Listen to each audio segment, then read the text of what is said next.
السلام عليكم ورحمة الله وبركاته. وأفلح من صلى على محمد وآل محمد. إخواني، هاي الصورة اللي تظهر خلفي هاي علما للدكتور ضياء العوضي، اللي تظهر شكله قبل برنامج الطيبات وبعد برنامج الطيبات، اللي طبقه على نفسه واللي غير شكله إلى هذا الشكل. كان شكله متفح، شكله على الفطرة التي أرادها الله سبحانه وتعالى، ثم تغير شكله بعد أن تغير تفكيره وطبعه.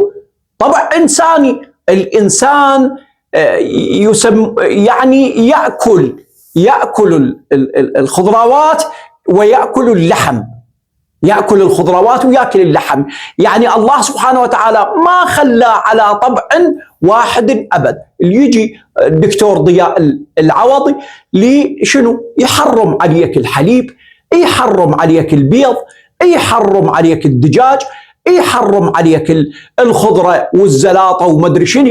هاي اللي الله سبحانه وتعالى جعلها لك من الطيبات في كتابه وفي الروايات الكثيرة جدا التي رويت عن محمد وآل محمد، والتي تروى بتواتر وسند صحيح عند الفريقين، عند الشيعة وعند السنة. فلما طبق هذا البرنامج على الناس واستكمل تطبيقه على الناس، بعد وصل الفكرة للناس، فلما رادوا الأمر يكون حقيقي وينطبع عند الناس قضية المؤامرة أو فكرة المؤامرة، اختالوه وين؟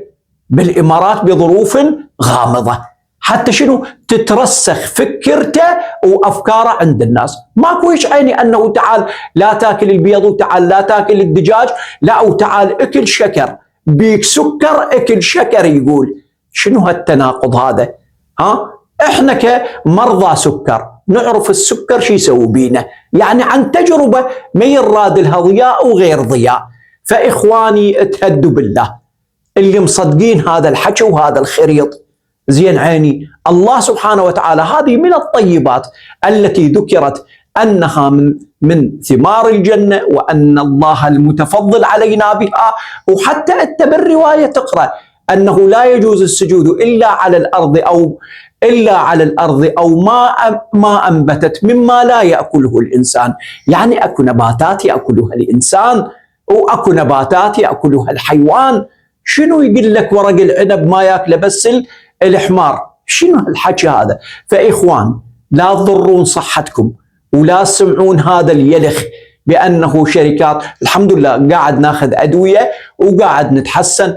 عالجنا أمهاتنا وعالجنا آبائنا وعالجنا أبنائنا وعالجنا نسواننا بهذا العلاج المتوفر. فمنهم من كتب الله له الشفاء، ومنهم من كتب الله له دون ذلك. فأعيوني أعيد وأكرر حكي الدكتور الله يغفر له، عيني كله كذب بكذب. فديروا بالكم على صحتكم وصحة أولادكم، لأن هذه الأمور ذكرها أطباء كثيرون جدا. خاف تقول هذا مو اختصاصك. أطباء كثيرون يكادون لا يعدون ولا يحصون. زين عيني، ويجيك دكتور واحد يشذ عن القاعدة، يعني يصير أتبع الشواذ وأترك القاعدة. المهم عيني، اللهم إني بلغت، ولا تنسون والدي من خالص دعائكم، والسلام عليكم ورحمة الله.